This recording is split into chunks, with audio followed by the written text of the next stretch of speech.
What if your idea of a marriage is a TikTok trend, not real life?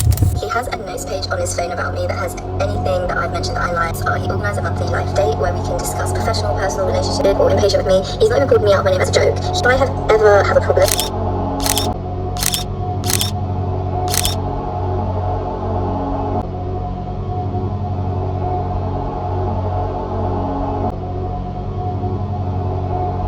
Like, if this man knows that I'm upset or frustrated or annoyed about something, he would immediately stop what he's doing to put in all of the action to fix it, and therefore... I said, you do that again, we're gonna have a talk. Why?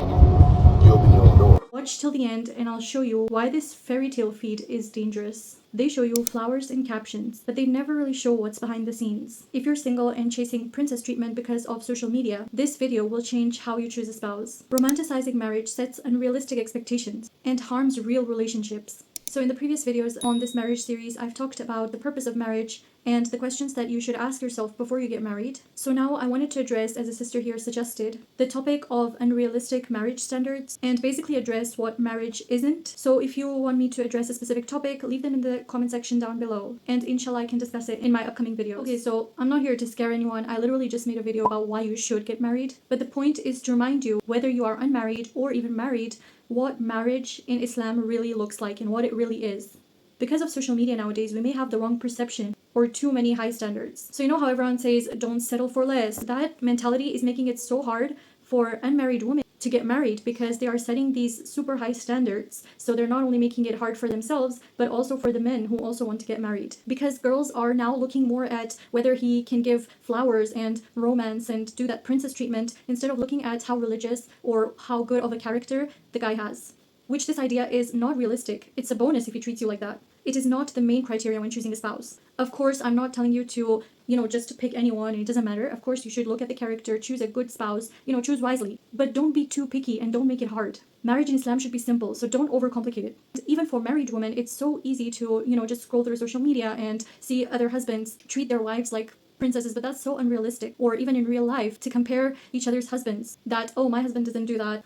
But who knows if what they're even showing you is the truth or just for the video. You don't know what's going on behind the scenes. They're just showing you what they want to show you. Or they may have other problems that they're not showing you. So focus on what your spouse actually does for you. If you want, you can make a list and write down the things that your husband does for you, just so that you can look back to it whenever you're feeling ungrateful and start feeling grateful for what he's doing and be appreciative of what he's doing instead of complaining. Another thing is that they're not going to guess your mind, what's going on in your mind. So you can also tell him that, look, I would like it if you would buy me some flowers or something. And then he should keep in mind that, okay, if that is something that you like, he will do that for you. Of course, men should try their best to keep their wives happy and be loving and good to their wives, as the Prophet ﷺ was to his wives and as he advised, but don't set too many high standards and have so many demands. This is why it's so important to know the purpose of marriage and have the correct right intention before you get into marriage, so you know and understand what marriage is and accept it for what it is. When we romanticize marriage, we set ourselves up for disappointment. In real life, there is going to be disagreements, there's going to be stress,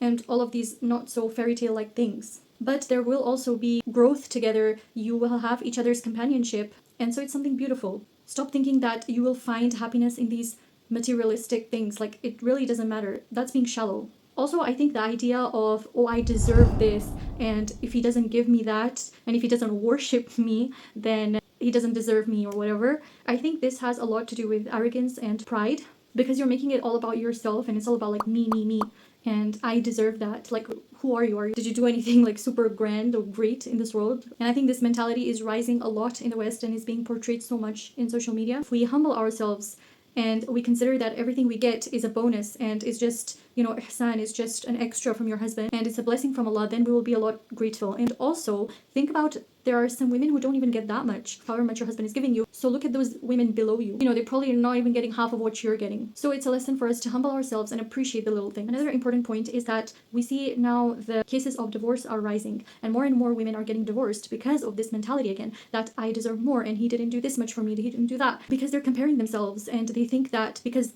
this woman's husband is doing that for her, then mine should be doing that as well, and he's not doing it, therefore I'm going to divorce him. You see how it's this loophole of just being ungrateful and unappreciative and arrogance. So we as women are getting pushed to think that this is our purpose. But as Muslim women, we've got better things to do than having all these expectations. It doesn't probably seem like it, but it is because of these little things, it adds up and we are taking it all in mentally. what we see.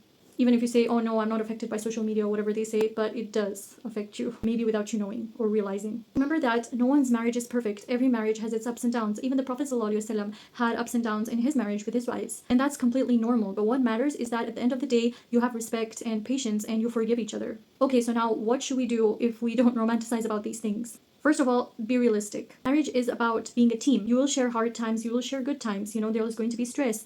Second, focus on the character, not just the chemistry. Looks fade, romance changes, but if the man has good character, that is what matters at the end of the day. You can develop romance as well. You can talk about it. You can communicate that I would like you to do this. And so he can start doing that. That's not a problem. But the main thing is that you choose wisely, a person who has good character. The third thing that you can do is prepare yourself for marriage. Again, I made a whole video about this, so you can check it out. But it's basically to have the emotional independence. Find what makes you happy without having to rely on someone else. Strengthen your deen, strengthen your religion, and know your rights and responsibilities. So that way you don't feel trapped or disappointed. And finally, remember that marriage is a journey. Some days are going to be sweet, some days are going to be tough. But the main thing is that you both, husband and wife, keep Allah at the center of everything, and this will bring barakah, inshallah. So marriage is not a scam, but it's also not a fairy tale. It's a test from Allah, and it's also a blessing if you do it right. If you're thinking about marriage, go in with a sincere heart and know what it is.